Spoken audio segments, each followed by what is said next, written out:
Hello, everybody, and welcome back to Tako Talk. My name is Stephen Tako, author of Motivated to Act, founder of Junga, the Dancing Yeti anti-bullying movement. I have a pleasant surprise today. We've got Tennessee Martin here on board. Tennessee, thank you so much for coming on in. She's a great author, poet, and she works in Hollywood. Gosh, she's a big celeb. She knows all kinds of celebrities in Hollywood. Working for, was it Warner Brothers? Yeah, I'm at Warner. What's that? I said I am at Warner, She's at Warner. So thanks for tuning in. Yeah, no, thank you so much for having me. I really appreciate it. I'm excited. Oh, me too. Yeah. So Tennessee, thank you so much for being on the show. Now, we just met through mutual friends on Facebook, I think it was. Yeah. And here we are together, you're on my show, and, you had a poem that you had actually spoken, and I got a chance to listen to it. Right. And it was very moving. I'm listening to this terrible incident that you went through in your life, and I was like, wow, this girl, I gotta reach out to her, even though I've never met her. I gotta reach out to you and have you on my show. And so again, I want to thank you for being on the show. And if you can tell the audience a little bit about your experience. Yeah. Well, first, thank you for having me. Sure. I think the poem that you're mentioning was called "The Pain Within," and it's something that I wrote about, my experience growing up in a very small town, and coming out as a lesbian. I can't really say that I came out as much as was drug out, Right. as you heard in the poem. I had an experience where I was coming back from a field trip, and some of the kids on the bus waited until I fell asleep and then pulled a journal out of my backpack and read it aloud to all of the other students. And I went to a high school where I graduated with 27 people. Wow, 27. So you have to imagine, on one school bus we had pretty much the entire high school on that trip. So Where did you grow up? in a place called Clifton, Tennessee. Okay. Very, very small town. A lot of good people, but a lot of Everybody's into each other's business, and everybody knows, and there's no secrets. And, yeah, exactly. And yet you had a secret. I had a big secret. Until that day. Yeah.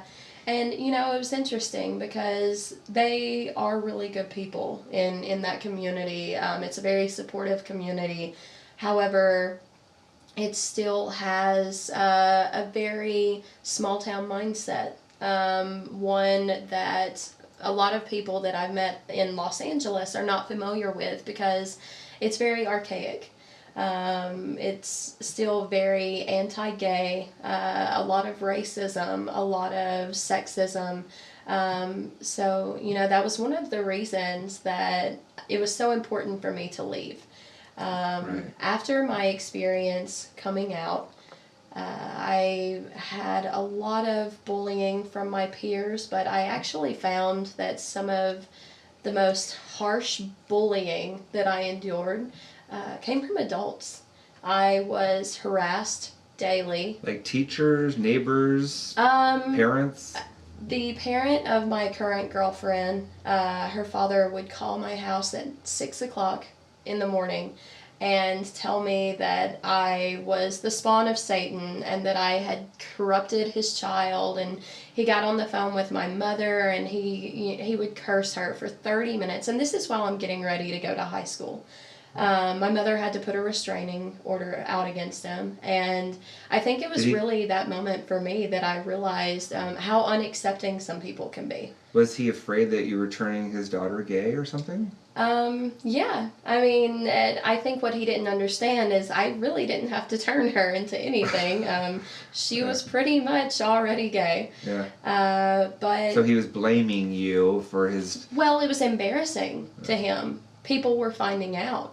He was very wealthy in the community, and he had 2 sons who were high school football and basketball stars, and his daughter was the salutatorian, and now there was a blemish on the face of their family, and I was the reason for that.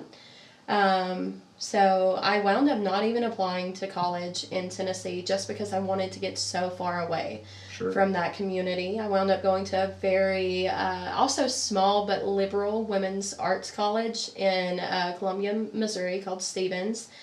And it was honestly the best experience of my life because I found such a warm, welcoming community. They were so accepting but also encouraging. Some of my best friends have been either girls who I met while I was there. The president of the college has become one of my greatest mentors, and even alumni. When I moved out to Los Angeles, I started working for Dawn Wells, who was Mary Ann on Gilligan's Island. Yeah, I recognize that name. Yeah, and I came out to her roughly 2 weeks after I started working for her, and she died laughing because I was so nervous about telling her. And at 74, she was just like, I love you. It doesn't matter who you date. I hope that she's nice. Right. But yeah, so I really found a warm and welcoming community, and I think that was what sort of helped me get through my childhood. Well, what age were you when that whole bus incident happened and you came out? I was forced to come out. I think I was 15. Now, we've heard in the news, we've seen videos of kids that are killing themselves. Mm-hmm. Kids that were in the same shoes that you were in. Basically, they're in a community that is not supportive.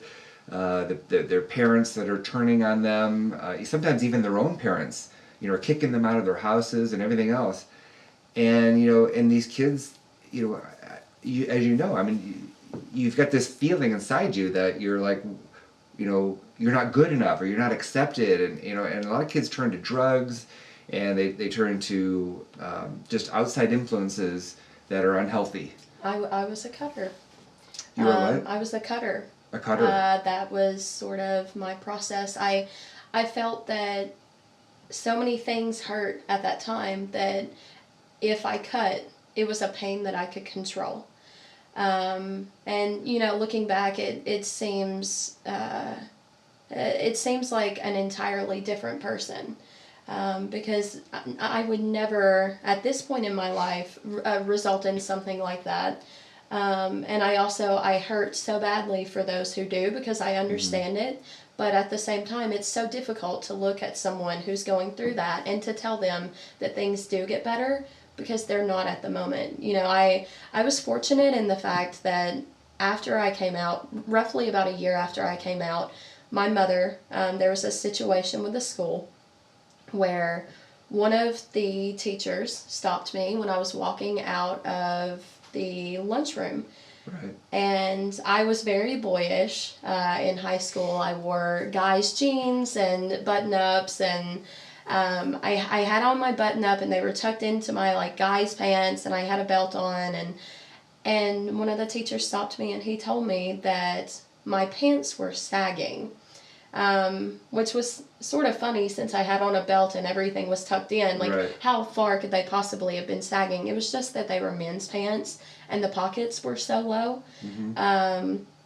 So he sent me to the principal's office, and I had to call my mother. On my way there, I had about 15 minutes before I knew I was going to have to face the principal alone. My mother drove all the way to the school, met me there, and we were sitting in the principal's office when he told me I was going to be expelled. Not expelled, in-school suspension. Even though your waist was clearly... Yes. Yeah. And she knew as well as I did that it wasn't about my pants. It was about my sexuality. It was about my openness to being gay. And the fact that you're converting all those innocent young girls. Well, I mean, in high school and college, they called me the metric system because I convert straight women to lesbians. Wow, that's quite a gift you've got there. No, but my mother and I were sitting in the principal's office, and he told me that I was going to have to go into in-school suspension, and what that basically meant was I was going to be removed from classes for about 3 days and not allowed to make up any of the work. And what effect that was going to have was on my grades. Sure. I was in the process of, trying to be recruited for athletics. I was trying to get accepted into college. And so basically I said no, that Mm-hmm. if I was going to be punished, then he could paddle me, because paddling is still a real thing in the South. Yeah. Still now? Still, yes, Oh. still a real thing. And he said, well, we don't usually paddle women. And I said, well, you're upset with me for dressing like a man, so you can paddle me like one. And my mother sat and cried, tears pouring down her face as he hit me with this wooden board for being gay. I mean, it was such a damaging experience, but after that moment, my mother became my biggest advocate. All right. We went and we were VIP guest at the Ellen show. We sat with Betty DeGeneres, and my mother sat and talked to Betty about how wonderful their daughters were, and then she marched with me in Nashville for the against the Don't Say Gay bill. And she really has just been the most supportive person ever since. And I was lucky because I did have a mother who stood up for me. Right. I did have a parent, who supported me that way. My real father disowned me for 5 years because of my sexuality. So I have both. I can relate to kids who are going through things like that. Two things now. One is your father disowning you for 5 years. When he came, what happened at the end of that 5 years? How were you guys able to reconcile? And why did you accept that? I think when you reach a certain age, you begin to realize that no one is perfect. That while they're your parents, they're also human, and they have feelings and emotions and beliefs much like you do. I love my father, I love my family, and it was more important for me to try and forge a new relationship with him than it was to hold on to the anguish and the pain. Because it doesn't serve you any to hold on to all this anger. And yet I talk to people that are, and I myself, I had a lot of anger at my own father. Right. My dad used to say I'd never amount to anything, and I couldn't do anything right. My friends were all losers. Yeah. And he seemed like he liked my brother, better than me, and then I was the last one at home. My mom had left. I was the last one there, and I was forced to work with my dad around the house, and he's constantly cussing at me, and I just felt like my self-esteem was so low. Right. And finally, as an adult, I moved to California from a small town in Ohio, and after like 3 years, I was like, you know what? Why am I holding on to all of this? Right. I know deep down that my dad loved me, and that he would do anything for me. It's just that he wasn't perfect. Yeah. He had a bad temper. He was a little bit of a workaholic, and under a lot of stress, and and maybe I wasn't the perfect child, right? But I did the same thing. I decided, you know what? I want to have a really good relationship with my dad. Our relationship now is amazing. I could not ask for a better father, a more supportive father. He calls me once a week just to catch up nice. and see, how I'm doing, how things are going. I think that if I had anything to relay to people who are going through some of the things that I think myself and probably yourself went through, it's that I believe it was Yoga Jones from Orange is the New Black, which is one of my favorite shows. She said, everything is temporary. And that is definitely the case. I think that it's just important for us to remember that everything is temporary and to work as hard as we can to get to where we want to be, to do what we want to do, to be the person who we want to be, because they can't always hold you down. They can hold you down for a little while. Right. You'll suffer for a little while, but as long as you are trying to be the best person you can be, you're going to eventually find the people who are doing the same thing, and it will get better. Right. I know that saying is a little overused without explanation, but maybe it needs to be stressed a little more, the process of how things get better. And it really is just about being happy with yourself, loving and respecting yourself, and finding the people who love and respect you as well. Everybody else they don't matter.